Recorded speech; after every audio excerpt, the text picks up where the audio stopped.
Soal apakah ada azab kubur, adanya nikmat kubur, pertanyaannya, jawabannya ada. Yang mengatakan ada, Rasul kita tercinta Muhammad SAW di dalam hadis, Allah mengatakan di dalam Al-Quran.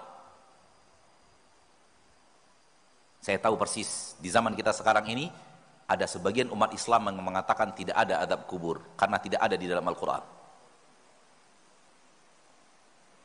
Saya mengatakan, kalau toh pun tidak ada di dalam Al-Quran, toh dengan sangat tegas dan jelas ada di dalam hadis Rasul. Rasul SAW mengatakan, ta'awwadhu billahi min adabil qabri. Mintalah perlindungan kepada Allah dari azab kubur.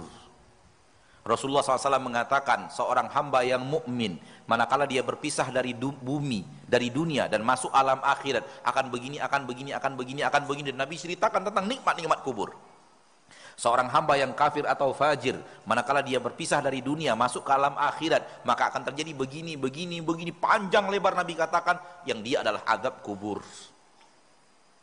Kalau toh pun tidak ada menurut Anda di dalam Al-Quran, bukankah di dalam hadis Nabi sangat jelas dan tegas? Apakah bagimu wahai muslim, beragama cukup pakai Al-Quran, gak perlu hadis? Kalau Anda beragama cukup dengan Al-Quran, gak perlu hadis, afwan, Anda tidak akan bisa sholat. Karena yang ada di dalam sholat hanyalah berdiri, ruku, dan sujud. Selain itu tidak ada. Coba cari kaifiat sholat di dalam Al-Quran. Yang ada berdiri, ruku, sujud.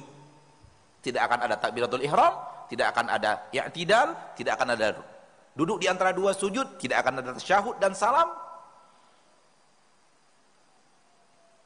Kalau Anda komitmen dengan berpegang teguh dengan Al-Quran, hanya pakai Al-Quran beragama, cukup sholat Anda tegak, ruku, tegak lagi, sujud, tegak lagi. Biar kami sama-sama yakin Anda orang sesat.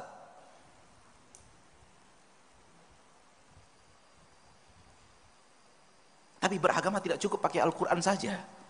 Al-Quran menyebutkan yang global, yang detailnya ada pada Nabi Muhammad sallallahu alaihi wasallam. Wa anzalna ilaika dzikra litubayyina lin-nasi ma nuzila ilaihim. Kami turunkan kepadamu agama wahai Rasul agar engkau terangkan kepada manusia, engkau jabarkan kepada manusia yang Allah turunkan kepada mereka. Jadi Nabi sebagai pensyarah Al-Quran, hal yang sifatnya global di dalam Al-Quran, detailnya dalam syarah Nabi sallallahu alaihi wasallam. Di dalam Al-Quran Allah cukup mengatakan dirikan salat, berdirilah kepada Allah dengan patuh dan taat, rukuklah bersama orang yang ruku, dekatkan dirimu kepada Rabbmu dan bersujudlah. Hanya ini ayat tentang sholat di dalam Al-Quran. Detail bagaimana sholat dari takbiratul ihram sampai salam, Nabi yang menjabarkan. Kalau ataupun tidak ada sebutan azab kubur dan nikmat kubur di dalam Al-Quran, bukankah di dalam hadis Nabi sangat-sangat detail? Lalu kenapa umat Islam sekarang ada yang tidak percaya dengan adanya azab dan nikmat kubur dengan alasan tidak ada di dalam Al-Quran? Saya mengatakan itu pernah bertemu orangnya. Saya pernah bertemu orangnya. Dan orangnya masih hidup sampai sekarang di kota Pekanbaru. Semoga sudah bertaubat. Dia mengatakan bahwa tak ada azab kubur dan nikmat kubur di dalam Al-Quran. Maka saya tidak percaya dengan adanya azab kubur dan nikmat kubur. Kemudian saya katakan bahwa di dalam Al-Quran ada, cuman bukan dengan lafaz azab kubur dan nikmat kubur, dengan lafaz yang berbeda. Rasulullah di dalam Al-Quran Allah tabaraka wa taala berfirman tentang para malaikat yang mencabut nyawa orang-orang kafir. Wal malaikatu basitu aidihim, para malaikat membentangkan tangannya, mereka mengambil nyawa orang kafir.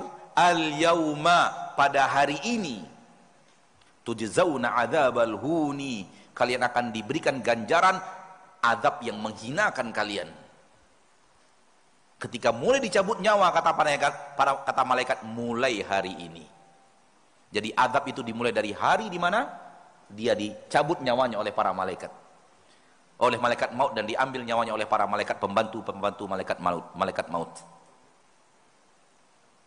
Ketika malaikat maut akan mencabut nyawa orang kafir atau orang yang fasik yang rajin berbuat maksiat, kata malaikat maut, ukhruji ila sakhatim minallahi wa ghadab, keluarlah kamu wahai nyawa menuju murka Allah, menuju marahnya Allah dan murkanya Allah.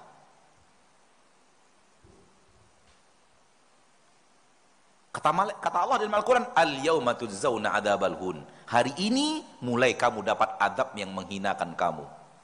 Bukan hari akhirat mulainya. Hari ini, hari di mana nyawanya dicabut oleh malaikat. Apa makna? Mulai hari ini kamu dapat adab. Itu dia adab kubur. Di dalam ayat yang lain, Allah Tabaraka wa Ta'ala berfirman, yang mungkin antum hafal, atau banyak di antara kita yang hadir ini hafal. Allah Tabaraka wa Ta'ala berfirman, وَلَنُذِيقَنَّهُمْ مِنَ الْعَذَابِ الْأَدْنَى دُونَ الْعَذَابِ الْأَكْبَرِ. Kami akan berikan kepadanya adab yang rendah sebelum adab yang sangat dahsyat. Adab yang agak tidak terlalu berat, sebelum datangnya adab yang sangat berat. Di antara makna ayat ini adalah adab di dalam barzakh sebelum adab di dalam api neraka yang sesungguhnya. Allah juga berfirman tentang Fir'aun dan bala tentaranya. An-naru yu'raduna 'alaiha ghuduwwan wa 'ashiyya wa yawma taqumu sa'atu adkhilu ala fir'auna asyaddal 'adzab. Fir'aun dan bala tentaranya dipanggang di neraka setiap pagi dan petang. Dan ketika terjadi nanti hari kiamat, Allah akan berkata, masukkan Fir'aun dan pengikutnya kepada azab yang lebih dahsyat. Mana azab yang dua pagi dan petang itu? Azab kubur.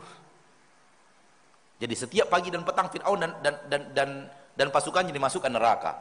Pagi balikkan lagi, sore diambil lagi masukkan neraka. Dan itu belum terjadi hari kiamat.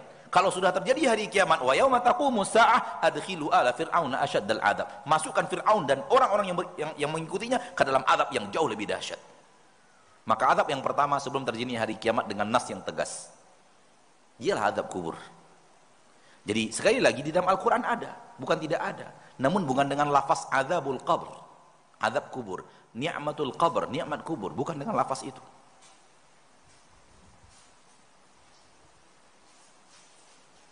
Dan sesuatu yang tidak kita lihat bukan berarti tidak ada. Sesuatu yang tidak terdeteksi oleh kamera kita bukan berarti tidak ada. Pak, pasang kamera ke tubuh Bapak 24 jam, cari yang namanya nyawa. Ketemu? Enggak ketemu, berarti enggak punya nyawa. Enggak usah jauh-jauh, ngapain jauh-jauh? Pasang kamera ke badan kita 360 derajat, cari yang namanya nyawa dengan kamera itu. Kalau sesuatu yang tidak terdeteksi oleh kamera bukan berarti tidak ada, Anda harus punya keyakinan saya tidak punya nyawa karena kamera tak menemukannya. Kalau masih di alam dunia yang sama, kita yakin ada sesuatu yang ada yang tidak terdeteksi oleh kamera, apalagi alam yang berbeda.